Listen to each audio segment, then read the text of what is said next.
अच्छा मैया एक बात बताइए, आप लोगों के पास कोई शक्ति है कि नहीं?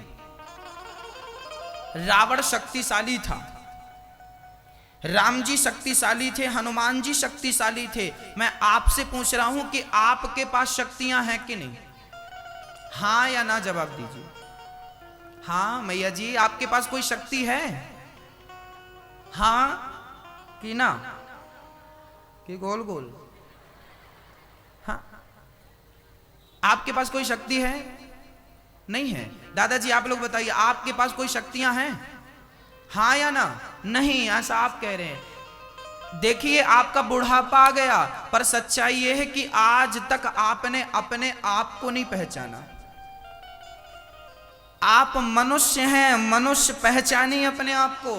आप जितने शक्तिशाली हैं, कोई नहीं है इतना शक्तिशाली। अब आपकी शक्तियों को मैं बोल रहा हूं, गिनिएगा। आपके पास है शक्ति देखने की, हां या ना? आपके पास है शक्ति सुनने की, हां या ना? आपके पास शक्ति बोलने की, हां या ना? आपके पास शक्ति है माला जपने की, आपके पास शक्ति है मां के पांव दबाने की, आपके पास शक्ति है परोपकार करने की, आपके पास शक्ति है दान करने की, आपके पास शक्ति है मीठा बोलने की। बताइए, क्या शेर के पास शक्ति है मीठा बोलने की? क्या शेर के पास शक्ति है मां के पांव दबाने की? हां या ना? शेर जितना पावरफुल है उससे करोड़ों गुना पावरफुल आप हैं।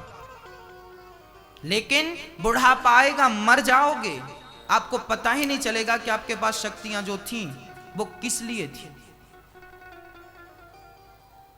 आपके पास कितनी शक्तियां? आपके पास सबसे बड़ी शक्ति यह है कि आपको सही और गलत की परख है, हां या ना?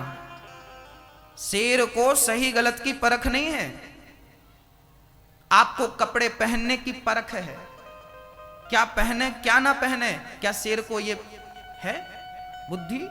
इसका अर्थ है कि 84 लाख योनियों में सबसे ज्यादा शक्तिशाली ईश्वर ने किसी को बनाया है तो इंसान को।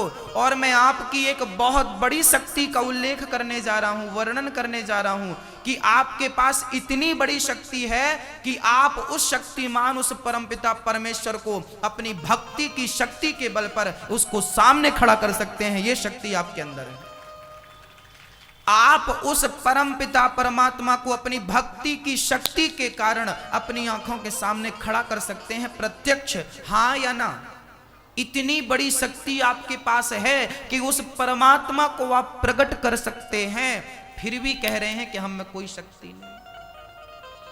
अब हम क्या करें जब आपको आपकी शक्ति का ही बोध नहीं है? तो किस लिए आए हो इस संसार में और क्या कर रहे हो? जरा अपनी तरफ देखो तो सही। 84 लाख योनियां हैं और उनमें से किसी भी योनि में, कोई भी योनि से ईश्वर को नहीं पा सकता।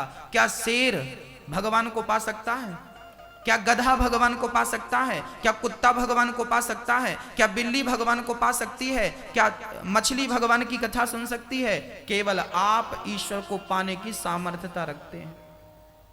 और ये मानव का तन पाकर भी गोविंद को नहीं पाया। तो मुझे लगता है कि आप जैसा, हम जैसा मूर्ख इस सृष्टि में कोई नहीं होगा।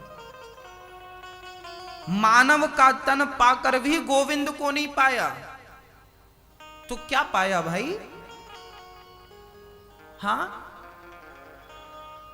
लोग कहते हैं नैनीताल जाओ तो नैनीताल जाकर तालाब जरूर देखो। लोग कहते हैं कि वृंदावन जाओ तो बिहारी जी का दर्शन जरूर करो। वृंदावन गया और बिहारी जी का दर्शन ना किया तो वृंदावन जाने का लाभ क्या? ऐसे ही मानव का तन पाया पर ईश्वर को नहीं पाया तो इस तन को पाने का फायदा क्या? ये तन भोग भोगने नहीं मिला। ये 3 काम सब करते हैं मेरी मां और भैया जी। बच्चे पैदा करना पशु पक्षी भी जानते हैं, पेट भर खाना पशु पक्षी भी जानते हैं, और नींद लेना पशु पक्षी भी जानते हैं। आप खाते हैं तो चिड़िया भी खाती है, कुत्ता भी खाता है।